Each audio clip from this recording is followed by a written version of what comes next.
the revelation and cover-up of Epstein. The past few days has been shocking to everyone paying attention and a rare occurrence in history. In ancient Rome, there was a similar scandal which broke the veneer of the Republic, and its tale is perhaps a foreboding of things to come for us. Jeffrey Epstein rises up from being a failed math teacher and stockbroker to become what the media at the time called a financier, but no one really knew what he did. This reminds me of a character in Roman history named Jugurtha of Numidia, a man who rose from nothing and was able to conquer neighbor nations without punishment by bribing and blackmailing then senators. Jugurtha was an adopted son to King Mtipsa. It's important to note that Jugurtha was the bastard son of the king's brother, but was an incredibly charismatic individual who proved himself in battle with the Roman army at the Battle of Numantia. These tales are told to us through the Jugurthine War written by Sallust. It was noted that Jugurtha was a threat to the king's sons Adherbal and Hiempsal, but rather than pushing Jugurtha further away for some inexplicable reasons, he is brought closer to power by being adopted by the king and made third in line for the throne of Numidia. This leads to all sorts of trouble after the king dies, and the lands of Numidia are split up amongst the three Adherbal, Hiempsal and Jugurtha. Jugurtha quickly arranged the murder of Hiempsal, and after not facing consequences, then killed Adherbal. Sallust describes how Jugurtha, seeking to eliminate Hiempsal as a rival, exploited a meeting of the three co-rulers at Hiempsal's residence in the town of Thermida. Under the pretext of negotiations or reconciliation, Jugurtha arranged for Hiempsal to be ambushed. While specific details of the plot's execution are sparse, Sallust indicates that Jugurtha's agents or hired assassins attacked Hiempsal during the night, killing him in his own home.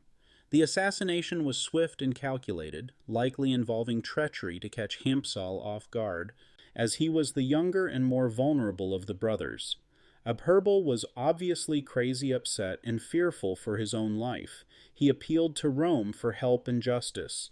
The Roman Senate launched a commission in 116 BC, but instead of holding Jugurtha accountable, they redivided the nation of Numidia to give the best portions to Jugurtha, and the worst parts to Adherbal. Adherbal must have been devastated and confused as to why Rome would have made such terrible decisions. But he would not have long to consider these failings of the Roman Senate, for in just 4 short years, Jugurtha's armies were battering down the gates of his Cirta home, and he was murdered. But not just Adherbal was murdered, so were many Roman and Italian citizens and merchants. These murder made the Roman public angry, and they cried out for justice.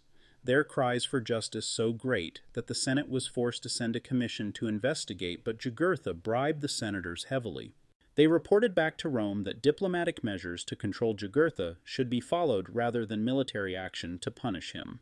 But Roman public wouldn't have it, and were outraged, which led to a consular army being dispatched to Numidia the following year.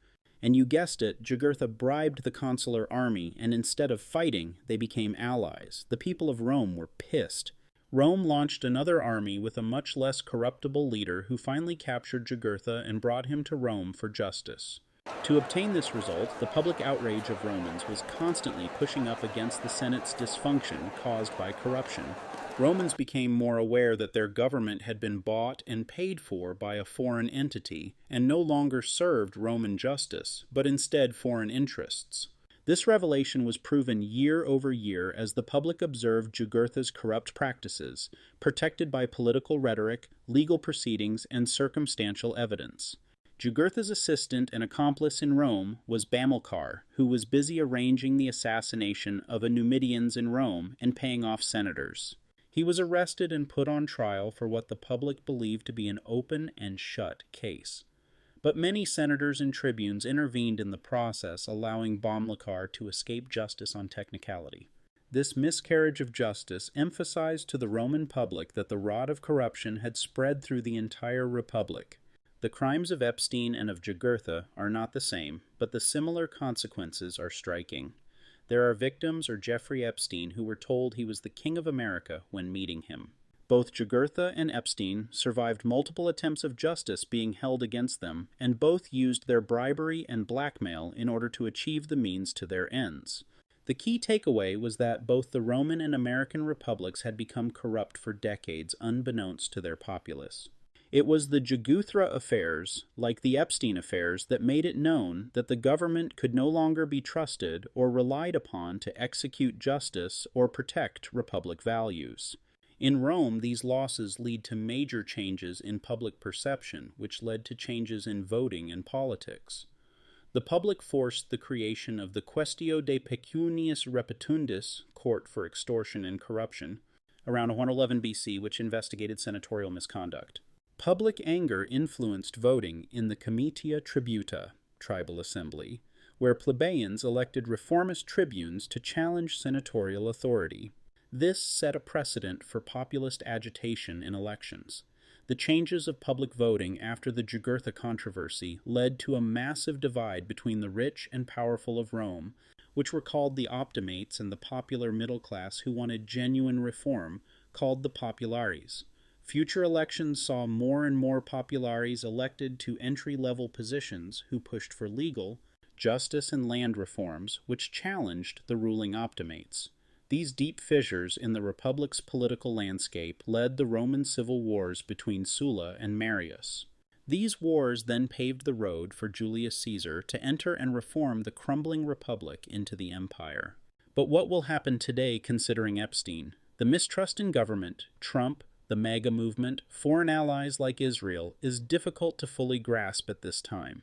Some polls show that as many as 70% of MAGA supporters are deeply withdrawn on the Epstein issue. They support many actions of the Trump presidency, but strongly feel betrayed and misled. There is a growing conscious awareness that both political parties, the international social order, and big finance are all controlled by groups of criminals involved in child trafficking and potentially drugs, money laundering, and even weapons and war. The conspiracy and evidence to support it are so sprawling and overwhelming, it is easier to ignore it than to try to comprehend it. But people aren't ignoring it, and it's not going away. It is more likely that Epstein and Ghislaine Maxwell are the Jugurtha and Bomilcar of our age. Those associated with Epstein or the cover-up being the optimates of our time. Those seeking answers and justice, the populares. Truly, we believed that Trump was a popularist candidate, which would bring those answers and that justice. But clearly he was and always was an American optimates protecting the ruling class. It's becoming a possibility that the Epstein crimes and subsequent cover-up are another stepping stone in America's path towards a second civil war and the fall of the Republic Roman style. Surely it can be averted by the rise of just and charismatic populares leaders to be raised up to the highest office. But how will we ever differentiate honest leaders for those who will use catchphrases for justice? The leader which allows voters to escape the cycle of lying demagogues will most likely be the one who leads to violent civil unrest. As there is clearly no depths to which the modern American optimates are not willing to dive to maintain power with the veneer of republicanism.